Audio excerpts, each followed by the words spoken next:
매주 지하철 바닥에서 무언가를 하던 수상한 노인. 사람들은 모두 노숙자라며 기피했죠. 그런데 그 노인을 도와준 유일한 사람은 바로 한 청년 여직원이었습니다. 하지만 그 친절은 오히려 해고로 돌아왔고 그 노숙자의 정체가 밝혀지면서 그녀의 인생은 전혀 예상치 못한 방향으로 바뀌기 시작합니다. 대체 그 노인은 누구였을까요? 잠깐 구독 꼭 눌러주세요. 큰 도움이 됩니다. 댓글로 어느 동네에서 듣고 있는지 남겨주시고 새로 구독하신 분은 구독했다고 댓글 남겨주세요. 자, 그럼 끝까지 시청해 주셔서 감동적인 이야기의 결말 들어보세요. 새벽 4시 30분 서울 지하철 2호선 역사에는 아직 첫 차 소리도 들리지 않았습니다. 형광등 불빛만이 텅 빈 승강장을 차갑게 비추고 있죠. 이 시간 정은채는 출근의 준비를 하고 있었어요. 32살, 지방사립대 사회복지학과를 졸업했지만 정규직 취업엔 번번이 실패했습니다. 지금은 용역업체 소속 영무보조로 일하며 하루하루를 버티고 있어요. 최저임금도 겨우 버는 급여로 발달장애가 있는 남동생 치료비와 생활비로 나가면 남는 건 거의 없었죠. 오늘도 똑같은 하루가 시작되는구나. 은채는 물걸레를 짜며 한숨을 내쉬었습니다. 아버지도 아파트 경비 일을 하시지만 어머니가 발달장애 동생을 혼자 둘 수 없어서 사실상 은채가 집안 생계를 책임지고 있었어요. 그때였습니다. 역사 구석진 곳에서 뭔가 움직이는 게 보였어요. 노인 한 분이 조용히 쓰레기를 줍고 계셨죠. 고재만이라는 이름도 모르는 할아버지였습니다. 다른 직원들은 갈 곳 없는 노숙자 또 우리 지하철에 왔네라며 피하듯 지나갔지만 은채는 달랐어요. 그 모습에서 무언가 익숙한 게 느껴졌거든요. 아버지처럼 묵묵히 누가 보든 말든 자신의 일을 하는 그런 모습이요. 은채의 아버지도 건물 경비관리원으로 늘 쓰레기 줍고 청소를 하거든요. 아저씨, 이거 드세요. 은채는 영무실에 있던 생수 하나를 꺼내 건넸습니다. 고재만은 고개만 살짝 끄덕이며 받아들였어요. 말은 별로 없으셨지만 그 눈빛엔 따뜻함이 있었죠. 매일 아침 6시 어김없이 나타나는 할아버지. 은채는 가끔 남는 간식을 건네곤 했습니다. 별거 아닌 일이었지만 왠지 그래야 할 것 같았어요. 서로 도우며 살아가는 좋은 사람이고 싶어. 은채의 소망은 거창하지 않았습니다. 그냥 세상에서 완전히 지워지지 않는 사람이 되고 싶었을 뿐이에요. 취업에 실패하고 꿈도 포기하고 매일 반복되는 일상 속에서도 누군가에겐 꼭 필요한 존재이고 싶었던 거죠. 첫 차가 들어오는 소리가 들렸습니다. 사람들이 하나둘씩 역사로 내려오기 시작했어요. 은채는 걸레를 정리하며 고재만을 다시 한번 바라봤습니다. 오늘도 그는 변함없이 자리를 지키고 있었죠. 다음 주도 뵐 수 있겠죠? 은채는 또 하루를 준비했습니다. 장마철이 시작되고 며칠째 비가 그치지 않았습니다. 새벽 4시, 평소보다 30분 일찍 출근한 은채는 깜짝 놀랐어요. 역사 바닥 곳곳에 물이 차올라 있었거든요. 어머, 이게 뭐야? 배수구가 막혀서 빗물이 역류한 모양이었습니다. 플라스틱 병들과 음식물 쓰레기가 물 위에 둥둥 떠다니고 있었죠. 은채는 급히 물을 퍼내기 시작했지만 혼자서는 역부족이었어요. 그런데 이상했습니다. 이런 상황에서도 고재만 할아버지는 어김없이 나타나셔서 물속을 헤치며 쓰레기를 줍고 계시는 거예요. 낡은 운동화는 이미 흠뻑 젖어 있었고 바지 끝자락도 물에 잠겨 있었습니다. 아저씨, 이러시면 안 돼요. 감기 걸리겠어요. 은채가 말씀드렸지만 고재만은 묵묵히 고개만 저으셨어요. 마치 이게 당연한 일이라는 듯이 말이죠. 잠깐만 기다리세요. 제가 뭔가 가져올게요. 은채는 급히 역사를 나섰습니다. 다행히 24시간 마트가 문을 열고 있었어요. 우비 한 벌과 장화 한 켤레를 샀죠. 사이즈를 정확히 몰라서 조금 큰 걸로 골랐습니다. 아저씨, 이거 신으세요. 은채는 할아버지 앞에 쪼그려 앉아 직접 장화를 신겨드렸어요. 고재만의 발은 생각보다 많이 부어 있었습니다. 오랫동안 서서 일하신 흔적이 역력했죠. 고마워요. 처음으로 들어본 할아버지 목소리였어요. 쉰 목소리였지만 또렷했습니다. 그날 아침 둘은 함께 청소를 했어요. 말은 별로 없었지만 묘한 동질감이 있었습니다. 은채가 물을 퍼내면 할아버지가 쓰레기를 주워 담았죠. 첫차 시간이 다가올 때까지 2시간 동안 말이에요. 내일도 비 온다네요. 은채가 일기예보를 보며 중얼거렸습니다. 고재만은 고개를 끄덕이며 젖은 우비를 정리하셨어요. 하지만 다음 날 예상치 못한 일이 벌어졌습니다. 정은채 씨, 관리사무소로 오세요. 차장의 목소리가 평소와 달랐어요. 은채는 가슴이 두근거리며 사무실 문을 열었습니다. 어제 CCTV 확인했는데요. 근무 시간에 개인 물품 구입하러 나간 게 다 찍혔네요. 모니터 화면에는 은채가 마트에서 장화를 사는 모습이 선명하게 나와 있었습니다. 그리고 승인 없이 외부인과 함께 청소 작업한 것도 문제고요. 게다가 문제시 여기는 노숙자 아닙니까?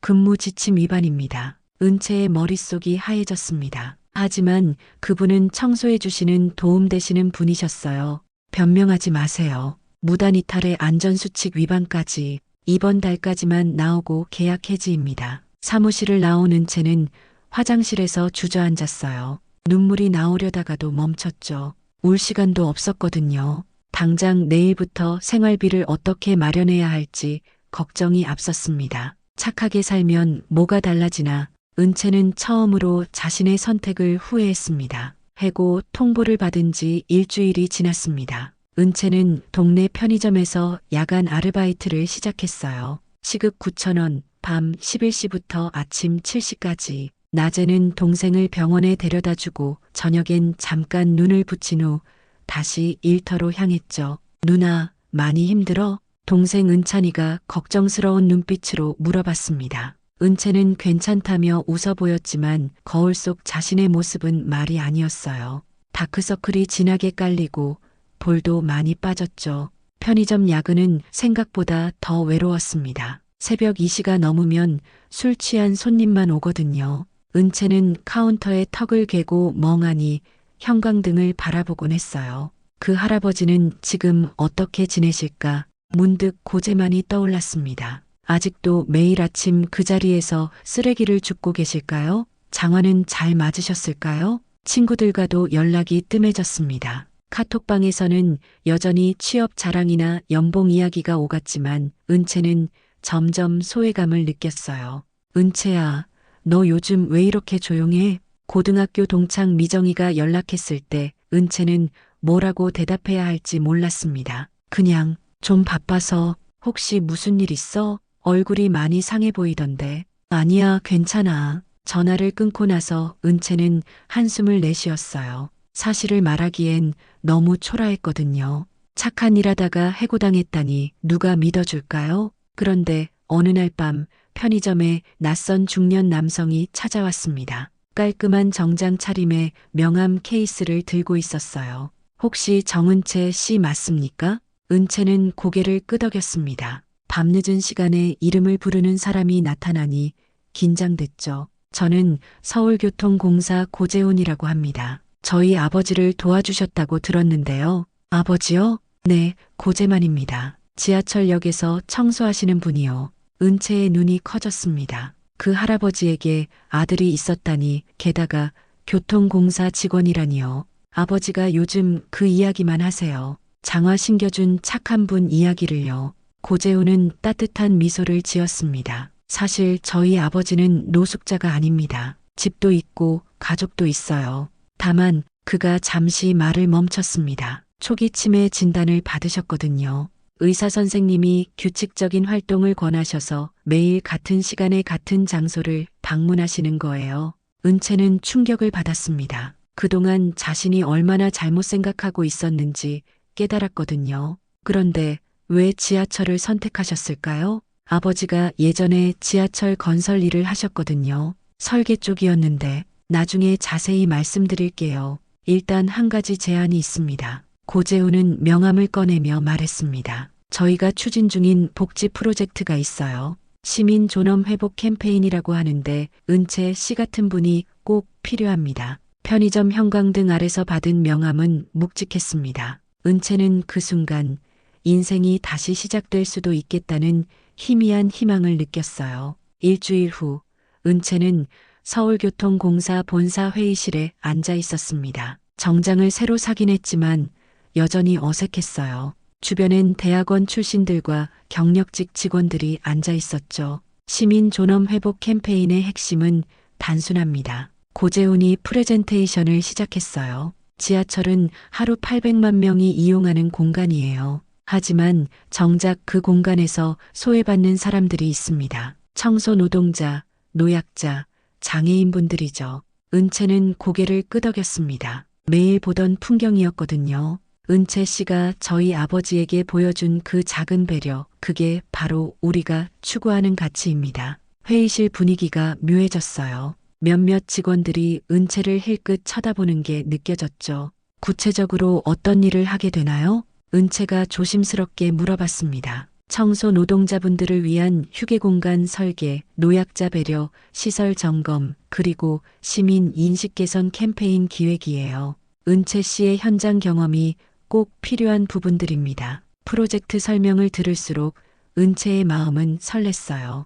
드디어 자신이 해보고 싶었던 일을 할 수 있을 것 같았거든요. 급여는 월 280만 원에서 시작하고 3개월 후 성과에 따라 정규직 전환도 가능합니다. 은채는 믿을 수 없었어요. 편의점 야간 아르바이트보다 2배가 넘는 급여였죠. 하지만 회의가 끝난 후 복도에서 들리는 대화가 은채의 기분을 다시 가라앉혔습니다. 저 사람 뭐야? 학벌도 별로인데 갑자기 어디서 튀어나온 거지? 본부장님 아버지 도와줬다고 들었는데 뭔가 이상하지 않아? 설마 낙하산은 아니겠지?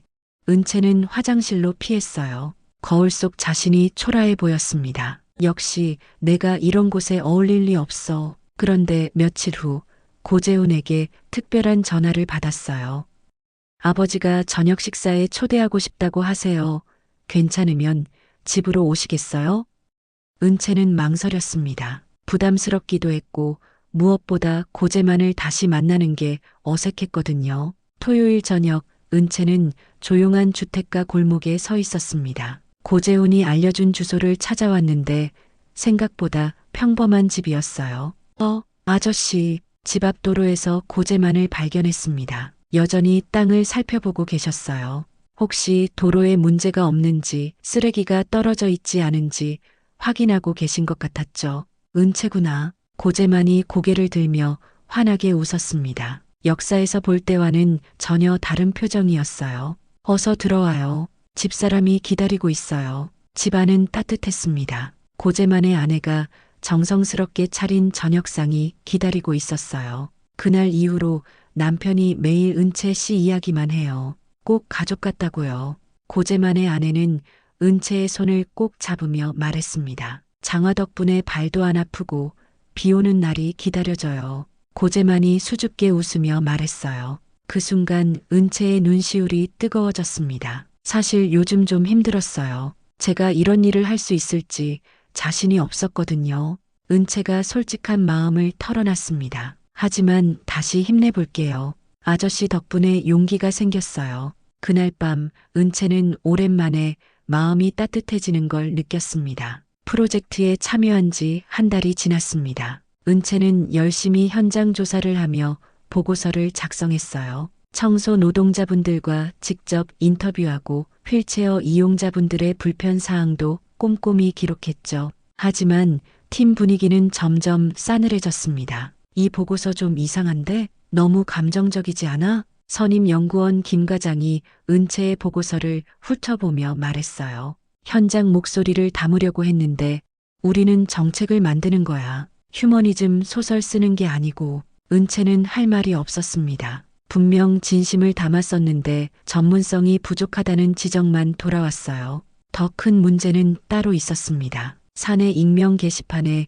은채를 겨냥한 글들이 올라오기 시작한 거예요. 신입 파견직이 벌써 팀장급 대우? 뭔가 이상하다. 학벌도 경력도 애매한데 어떻게 핵심 프로젝트에 노숙자 도와준 게 스펙이 되는 세상인가? 댓글들은 더 악랄했습니다. 연줄 취업의 전형적 사례. 어떤 배경이 있길래 착한 척만 하면 다 되는 건가? 은채는 점심시간에도 혼자 먹었어요. 동료들과 대화할 엄두가 나지 않았거든요.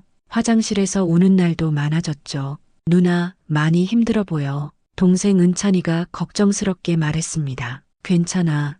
조금만 참으면 돼. 하지만 은채 자신도 확신이 서지 않았어요. 정말 자신이 이 일을 제대로 할 수 있을까요? 결정적인 사건은 첫 중간 발표 때 일어났습니다. 은채가 열심히 준비한 청소 노동자 인권 개선 방안을 발표하는 자리였어요. 현장에서 만난 김땡땡님은 이렇게 말씀하셨습니다. 사람들이 쓰레기통처럼 보는 게 가장 힘들다고요. 은채는 떨리는 목소리로 발표를 계속했습니다. 그래서 저는 제안하고 싶어요. 청소 노동자분들도 존중받을 수 있는 환경을 만들자고요. 발표가 끝나자 회의실이 조용해졌어요. 하지만 질문 시간이 시작되면서 분위기가 급변했습니다. 감정적 호소는 좋은데 구체적인 예산 계획은 어디 있나요? 정량적 데이터 없이 어떻게 정책을 만들죠? 이런 식으로 접근하면 예산 낭비만 심해질 텐데요. 은채는 하나하나 대답하려 했지만 준비가 부족했어요. 대학원에서 배우는 정책학 이론도 모르고 통계 분석 기법도 서툴렀죠. 다음 발표 때는 좀 더 전문적으로 준비해 주세요. 국장의 차가운 말이 회의실에 울렸습니다. 발표가 끝난 후 은채는 비상계단으로 올라갔어요. 아무도 없는 곳에서 처음으로 정말 크게 울었습니다. 나는 그냥 좋은 사람이 되고 싶었을 뿐인데 밖에서 사람들이 수군거리는 소리를 들어보니 자기 욕을 하는 것 같았어요. 오늘 발표 봤는데 역시 실력 부족이네. 동정심으로 뽑힌 티가 너무 나만이면 낙하산. 은채는 휴대폰을 던지고 싶었습니다. 차라리 편의점에서 야간 아르바이트나 계속할 걸 그랬나요? 적어도 그때는 이런 모멸감은 없었거든요. 정말 그만둘까? 은채는 사직서를 쓸 생각까지 했습니다. 더 이상 버틸 자신이 없었어요. 사직서를 작성하다 말고 은채는 며칠째 고민에 빠져 있었습니다. 출근해서도 업무에 집중이 안 됐어요. 동료들의 시선이 더욱 차갑게 느껴졌죠. 그런데 목요일 오후 고재훈에게서 연락이 왔습니다. 은채 씨, 혹시 이번 주말에 시간 되세요? 아버지가 꼭 뵙고 싶다고 하시는데요. 지금은 좀. 은채가 망설이자 고재훈이 말했어요. 저희 가족은 은채 씨 회사 적응 문제로 걱정이 많아요. 결국 은채는 토요일 오후에 다시 고재만의 집을 찾았습니다. 이번에는 꽃 한 다발을 들고 갔어요. 집 앞에 도착하니 고재만이 여전히 마당을 정리하고 계셨습니다. 하지만 지난번과는 뭔가 달라 보였어요. 더 천천히 움직이시고 가끔 멈춰서 어디인지 헤매는 것 같았죠. 아저씨, 은채가 부르자 고재만이 고개를 들었습니다. 잠시 낯선 사람을 보는 듯한 표정을 짓다가 이내 환하게 웃으셨어요. 아, 장화 사주신 분. 네, 은채예요. 고마워요. 덕분에 발이 안 아파요. 고재만은 여전히 그날을 기억하고 계셨습니다. 집안에서는 고재만의 아내가 더욱 푸짐한 상을 차려놓고 기다리고 있었어요. 요즘 남편이 많이 혼란스러워해요.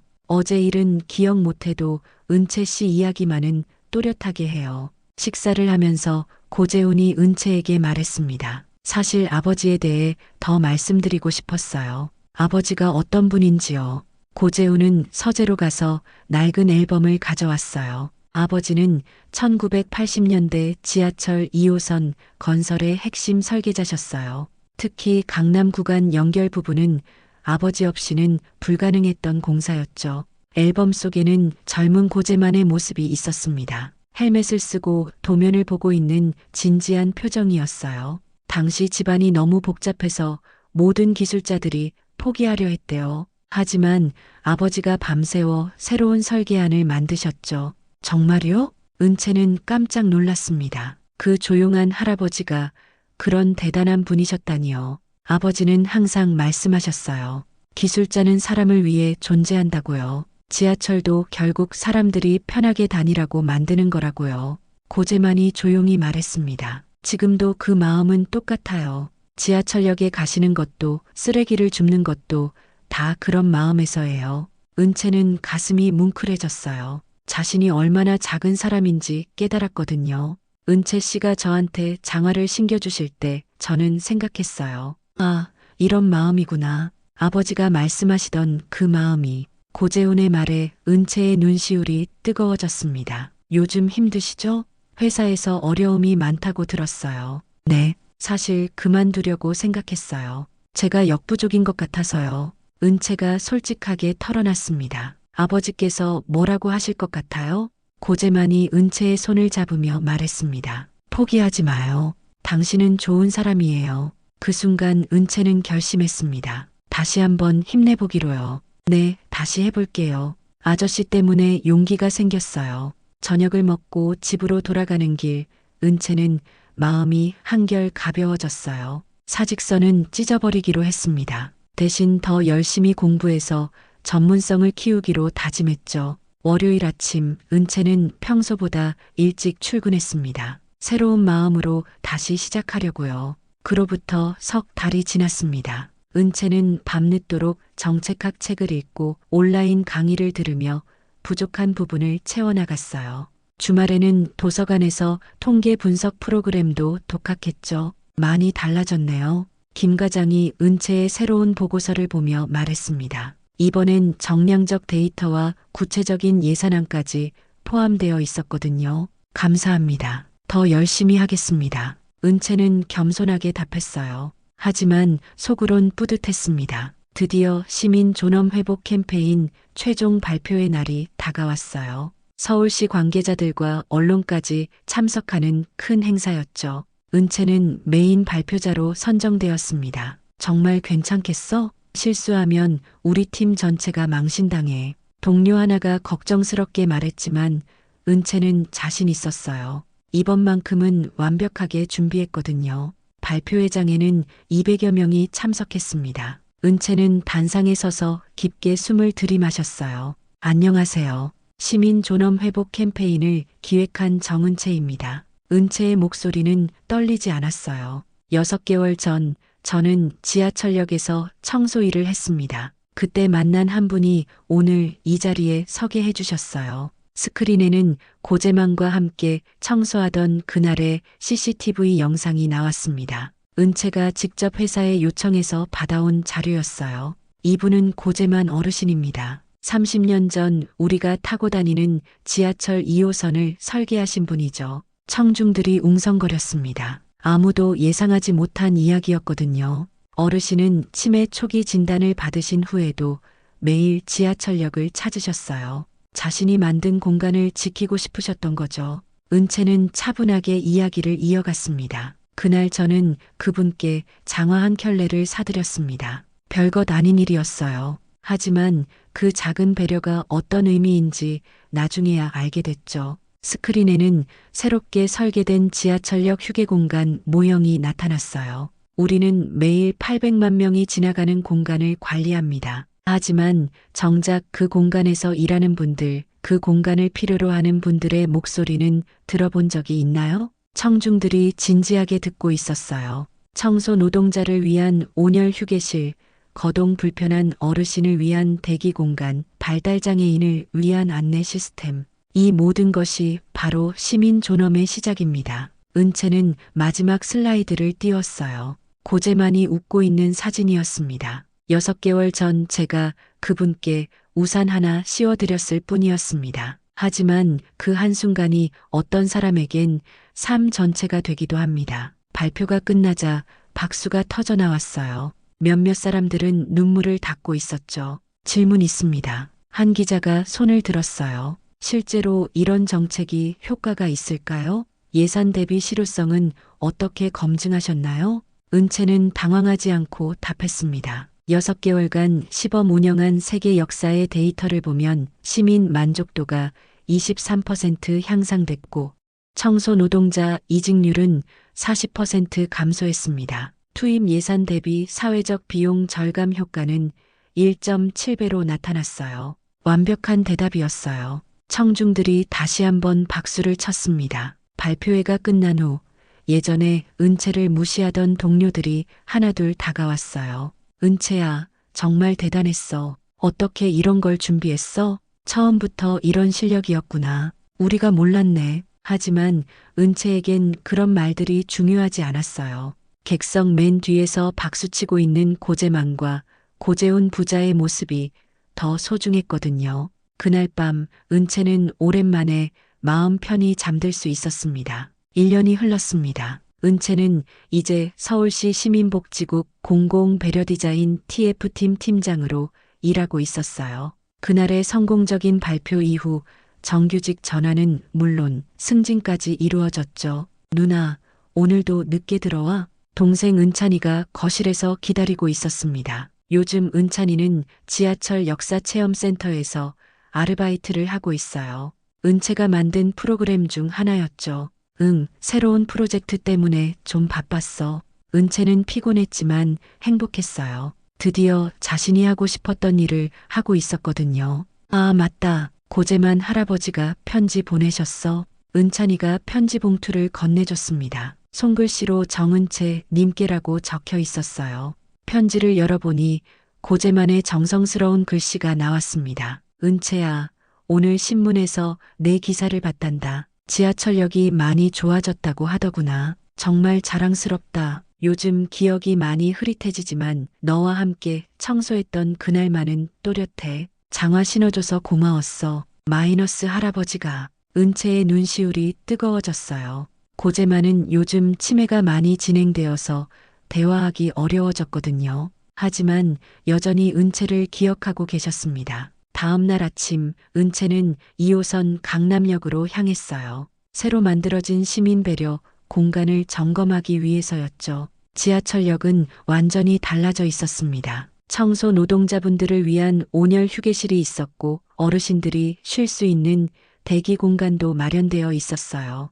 발달장애인을 위한 쉬운 안내판도 곳곳에 설치되어 있었죠. 팀장님, 여기 보세요. 직원 하나가 은채를 불렀어요. 벽 한쪽에 작은 전시 공간이 있었습니다. 고재만 선생님 헌정 코너라는 팻말 아래에 지하철 건설 당시 사진들과 설계 도면이 전시되어 있었어요. 안내문에는 이렇게 적혀 있었어요. 1980년대 지하철 2호선 건설의 숨은 영웅 고재만 기술자. 은채는 장화를 생각하며 그날을 떠올렸어요. 물에 젖은 역사에서 할아버지와 함께 청소했던 그 아침을요. 할아버지, 잘 지내세요. 퇴근길, 은채는 고재만의 집 앞을 지나갔습니다. 집 앞 마당에서는 고재훈이 아버지와 함께 산책을 준비하고 있었어요. 은채 씨, 고재훈이 손을 흔들었습니다. 고재만도 은채를 보자 환하게 웃으셨어요. 장화 사주신 분 여전히 기억하고 계셨습니다. 네, 할아버지. 오늘 할아버지 전시 공간 봤어요. 정말 멋지더라고요. 우리 아버지가 만든 지하철이에요. 자랑스럽죠? 고재훈이 뿌듯하게 말했습니다. 집으로 돌아가는 길, 은채는 마음이 든든했어요. 1년 전 그 추운 새벽, 물에 젖은 역사에서 시작된 작은 배려가 이렇게 큰 변화를 만들어냈다니 믿기지 않았거든요. 휴대폰에 문자가 왔습니다. 새로운 프로젝트 제안이었어요. 이번에는 버스 정류장 개선 사업이었죠. 은채는 미소를 지었습니다. 또 다른 시작이었어요. 그날 나는 그냥 좋은 사람이 되고 싶었을 뿐입니다. 그리고 지금도 여전히 그 길 위에 있습니다. 은채의 발걸음이 가벼웠습니다. 내일도 모레도 계속해서 누군가에게 작은 도움이 되는 사람으로 살아가고 싶었거든요. 그것이 은채가 찾은 자신만의 행복이었습니다. 이번 사연은 어떠하셨나요? 느낀 점을 댓글로 남겨주시고 좋아요 꼭 눌러주세요. 구독도 꼭 눌러주세요. 다음에도 따뜻한 세상을 위해 노력하며 여러분께 인사드리겠습니다. 감사합니다.